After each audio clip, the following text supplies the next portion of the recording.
Hello everyone, today's video is a look at my favorite art supplies from 2023. I did this same video last year in 2022 and I really enjoyed the process of looking back and seeing what supplies I frequented to and the ones that I really enjoyed using. So I'm making another video this year sharing all the supplies that I absolutely loved. Now, first I'm just gonna get started with this one right here so I can get it out of the way, but you may recognize it as a face mask used during COVID times where people at work would be supplied them so that they could sit at their desks and, have that added level of security. Well, I use mine to protect my face when I'm splattering paint. So you can see it's covered in paint splash. So I speckle my paint quite a lot to add some texture and little splash details quite frequently, and I found myself always getting covered in paint and I don't like that. So I went searching for this because I knew I had one in the house and I use it all the time. So if you guys have things like this where you used it for a period of time and it may not be an art supply, but might be useful for you guys while doing your art and healing with art time, try it out. See if things like this help you. I don't even know where to begin. I have so many things laid out on this table. Like I'm gonna move the camera for a second. So I have stuff here, and then I have stuff over here. I hope that's in the camera. I'm gonna get started with the closest thing to me. This year was not a big watercolor painting year. I found myself really gravitating towards acrylic paint.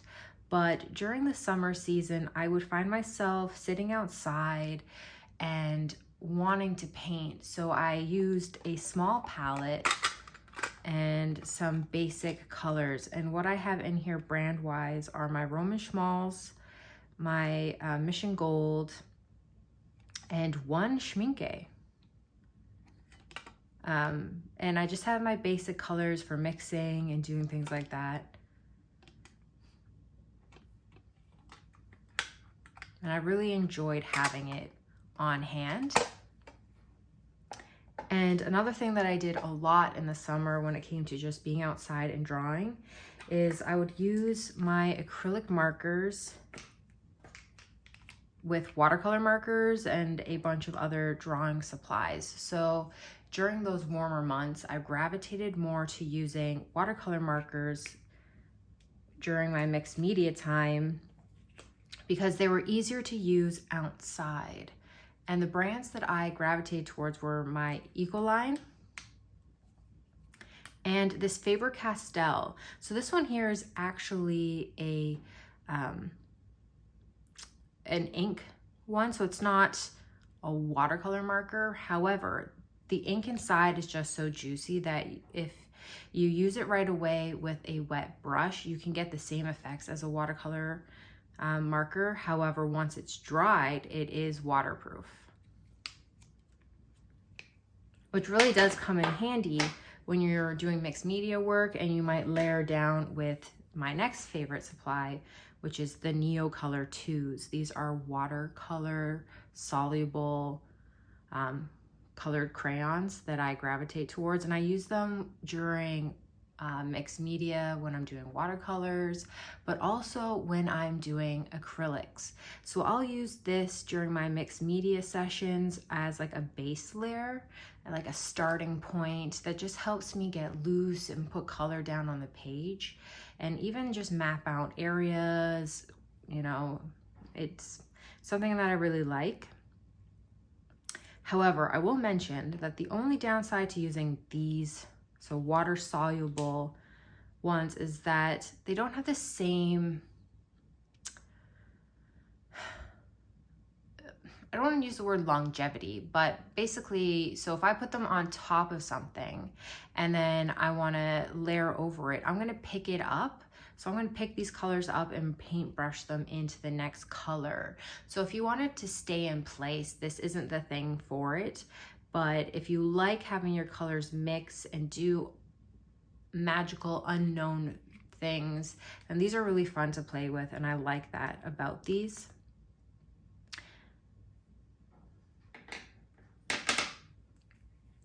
For my acrylic marker brands, I have a lot of Posca markers, and then I have a few of the Molotow and a couple Liquitex. Now, when it comes to acrylic markers, they all function the same way. They all have a hard tip on the top and you have to activate them and draw with them. However, I find that the Liquitex ones are a little bit more transparent. Despite saying opaque on it, they are more transparent and give you a different appearance when you're using them because they're more liquidy. And I like that about this brand.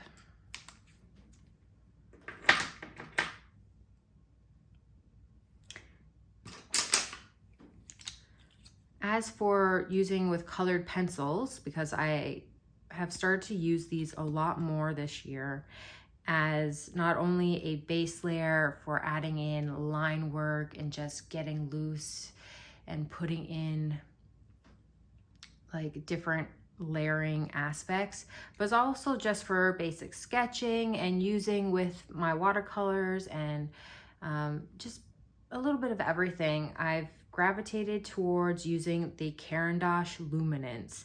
They are by far my favorite brand when it comes to colored pencils.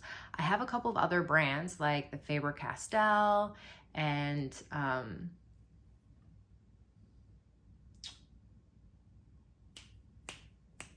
Derwent, there we go. I couldn't remember the name. I should remember, they're right in my hand. And they're good colored crayons, but I very much like the Luminance's texture, the way they go down on paper, how they're very smooth and just so potent. I really like it. However, if I'm looking for a white, the Derwent drawing is by far my go-to white. It's really strong, it's really good. I love it.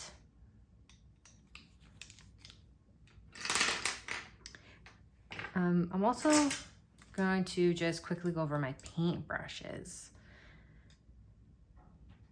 So, as I mentioned, I do a lot of paint splatter and flecking and getting those little spots on my paper.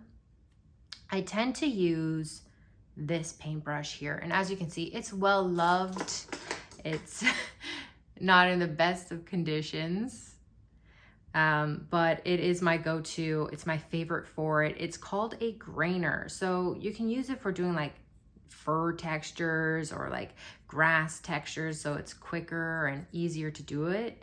But I find that if you just dip it in there and then tap or even like fleck, you can get some great speckles.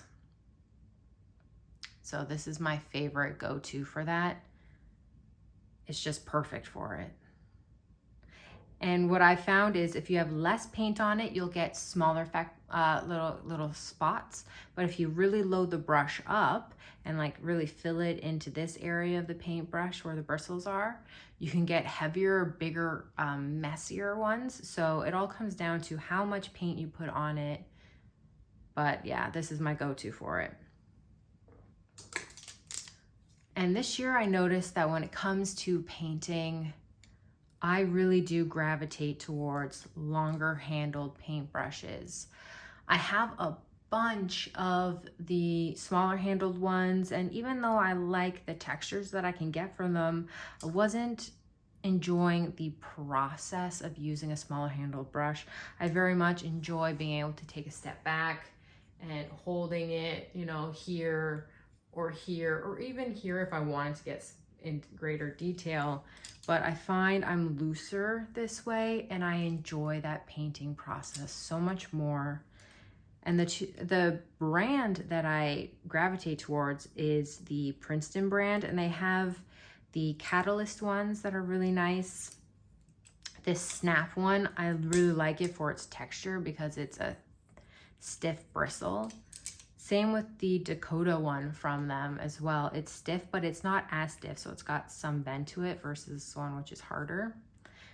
And I really like using this. I gravitated more towards flat brushes this year as well. I've always had a mixture between flat and filbert, which is this size and shape, but I really was using mostly flat brushes as well. Now, this year was a not art-filled year. Most of the time, I'm doing art all the time, at least once or twice a week. But I did go through a long period of time where I had art block and I could not, for the life of me, get myself to create something or even enjoy what I created.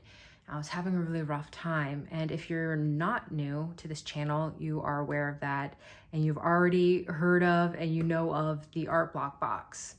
So during this time, I really struggled, but then one day after doing a bunch of things to get myself to be creative, I had a spark of an idea. And that idea gave birth to the Art Blox Box. And this is something that I have used ever since nonstop. It is a deck of 82 cards. You get photos, prompts, and color palettes on it. And if you're wondering where you can pick one of these up, I'm actually going to be having it going live on Kickstarter in January. So if you're interested in it, I have a link to it in the description section below. And the cards have holographic edging, and there's photos in here created using images from free source sites, as well as photos that I've taken myself and included in these. But they all come with different photos, different prompts, and different color palettes. And I really enjoy using these during my healing with art time, especially on the days when I don't feel like painting a specific thing. I will just grab one of these, I will create something based off of it, and it's really helpful for me. So I wanted to include that in my art supplies that I use, because even though it's something that I created, that it's not something that I, went and bought from a store. It's something that I use all the time, and I stand by it to this day, and I'll stand by it forever. This is a great product. I love it so much, and I'm so excited to take it to Kickstarter and share it with everyone. This here is my favorite color palette, color mixing, color exploration book. I write everything in here. I share the colors that I use for a painting. I've even begun journaling and things like that in here while I'm painting. You can use any book yourself if you'd like to start documenting your color mixing and how you feel after painting and things like that. But I have this, which is a Stillman and Birn Alpha series book. It is the 5x8 basically on the hardcover. And I absolutely love it. I've just recently filled it, so I've got a new one on the shelf waiting to be opened up and used. I use it nonstop. I love it so much. These stickers are actually stickers I made. I feel like I need to make some space, so I'm gonna move all the stuff that I've already talked about, and I'll be right back. Alrighty, so one of the things that I used nonstop were my board and my Yugo palette. So I love painting on loose sheet paper. I found, especially in this year, I gravitated towards primarily using loose sheet paper for my painting. And when you do that, you need to be able to secure it to a hard surface or tape it to a table. Now, I have found that when it comes to doing that, I don't very much like taping it to a table and working this way. It's hard on my neck just because I think this table is just that little bit too low for me, even though I am the shortest person ever. It's surprisingly too low, so it's a little tough on the neck to do it for about an hour, even a half hour. I very much like being able to stand and paint this way so I can move around. And so I just have like a basic wooden board. I actually got this from a local art supply store here where I live in Canada, and it was like $2. I'm sure you can make it yourself at the hardware store if you want to have a larger board, but just something hard to stick it to. I'm trying to think of where to put this down. Now this here is the Yugo Palette Anywhere. Yugo Anywhere palette. I think that's the proper wording. It's basically the size of a laptop, which I would say is probably an old school MacBook. Not the nice new thin ones, but it's not super heavy, but hefty enough that you know it's sturdy. It's got an attachment to it on the bottom for attaching to a tripod, which I do. It allows me to stand and move around in my studio. This is how it opens. And I have a glass palette in here. It's removable.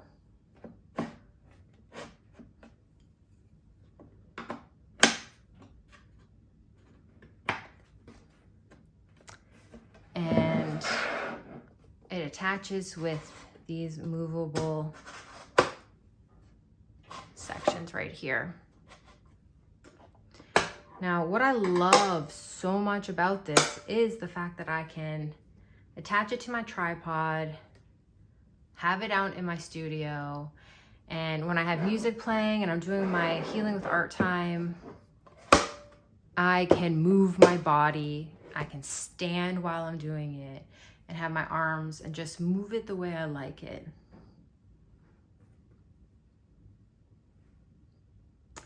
Now that I've done that, let's move this.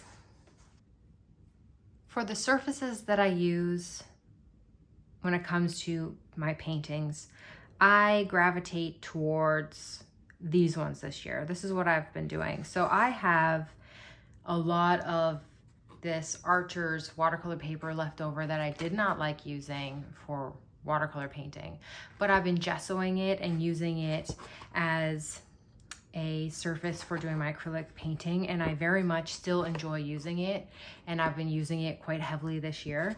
But I also have been using a lot of the Canson XL watercolor paper. It's low priced and it is still really durable and good quality paper. I use this primarily when I am doing a lot of my healing with art time and I'm not creating anything with intention. So if I know I want to create a specific flower painting or a landscape or anything like that, I'll most likely reach for my Arches watercolor paper that I've pre-gessoed.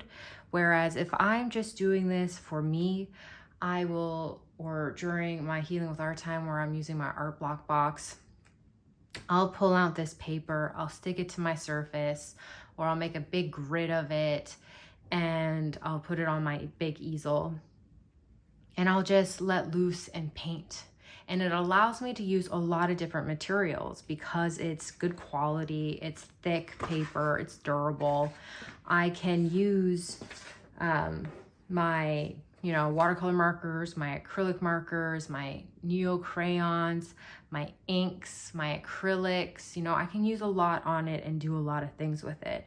Plus, this year I've really been enjoying using more than just paints as my mixed media tools. I've been using paper. So I've started to use old papers from Shakespeare books and things like that I've purchased off of Etsy, and gluing it down with a matte medium airbrush medium mix. So you gotta kind of mix it up a little, but it just lets me stick it down and paste it down. And I really like that. for the gesso that I use, I've been using this brand here, which is Golden's Bright White Acrylic Primer. Now I'm almost out of this, and I've discovered recently when I went to go replenish it that they don't make this exact one anymore, and I am heartbroken because I like to just replace the things I like with the things I like. I don't want to have to buy a new thing. Like, what if it's not the same? But yes, and for clear ones, when I want to really mix it with a color, like say I am doing a base color and I'm mixing it with my acrylic gouache, I like mixing these two together to get a colored background. And that's what I've really been gravitating towards this year. I like this one here because it has a grit to it, so a texture, and it takes the colored pencils really well. Like, it's really nice. I love it so much. And yes, I am aware that you can buy pre-gessoed paper that's built for painting with acrylics and oils. I even have some, but the actual process of gessoing and pre-selecting a base color and things like that, they're a part of my process. It's a part of the creativity for me, and I enjoy doing that. So if you're like me and you like every aspect of it and just having those extra steps, these are two that I really like. And yes, this one isn't available anymore, but I do have one that's just white primer. It's just not called bright white anymore. So I'm assuming it's the same, it's just slightly different.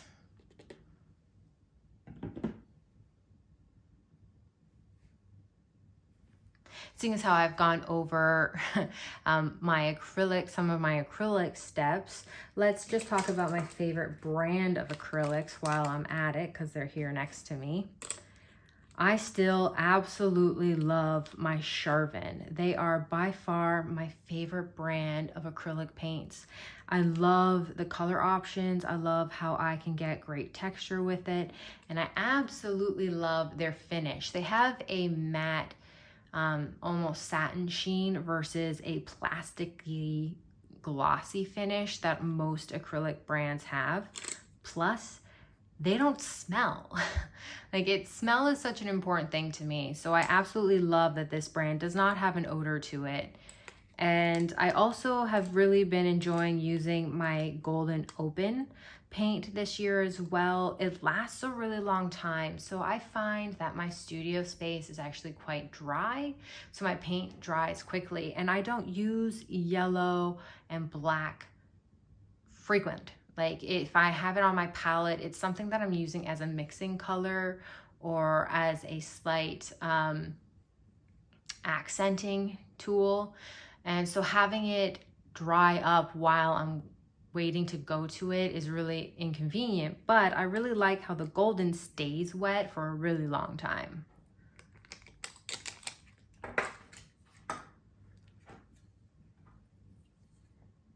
I've also really been enjoying using palette knives with my acrylic painting this year. This one's covered in paint. I even used it for a client project I had this year where I was making a custom backdrop for a client. And I used it for putting texture on it, and it was great. I mean, I absolutely love this thing. I've had it for years. It's from Liquitex.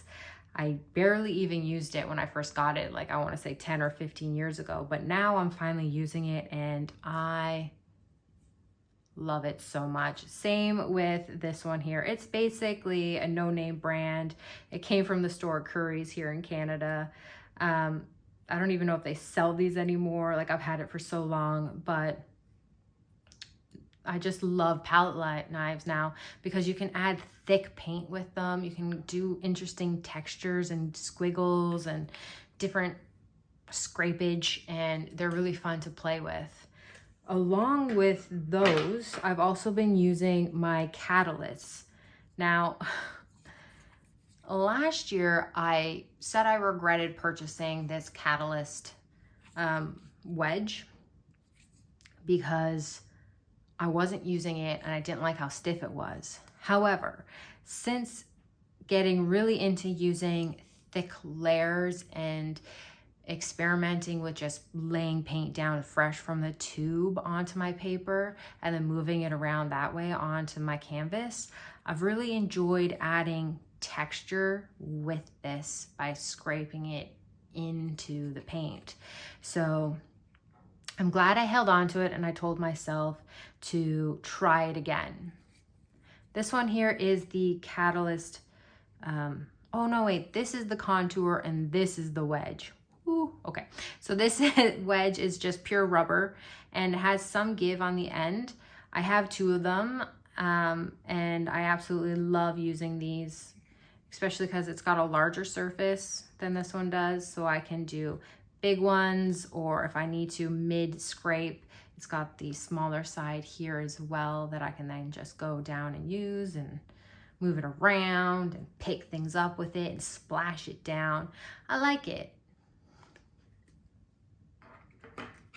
Along with my mixed media texture creations, I have really been enjoying using non-art supply things to create interesting ways of laying down paint.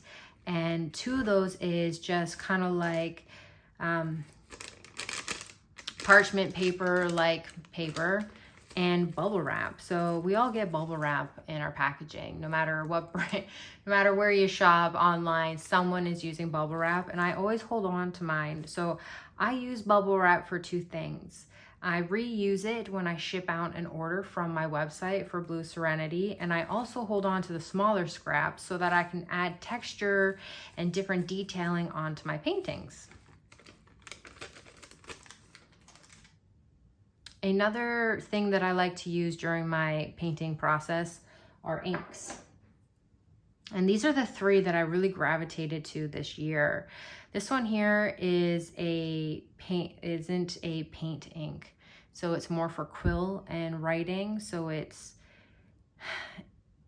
not waterproof and it's reactivated, but I really like how there's sparkle in it. So depending on if you get it in there or how much you have on there, you'll get it on the page, and it's kind of like a mystery as to how it'll dry and what it'll look like, and I like that about this. And then as for the 2 acrylic inks that I really like, the Liquitex Muted Violet is my favorite. Like, I'm almost all out. And then the Olive Green from the Dollar Rowney, I really like it. I use it for doing splashing and things like that. When it comes to getting those speckles, using acrylic ink and watered down,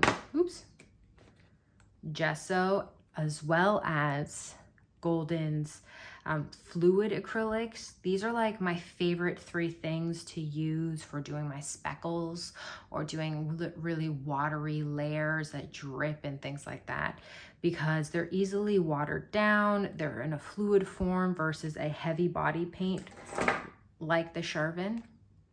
I actually wish Charvin made fluid paint, because if they did, I would buy every color.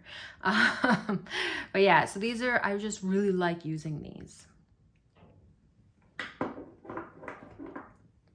And like, the only other thing I have left to mention, I know this is a really long video because I really enjoyed a bunch of the art supplies that I have, is this paper here.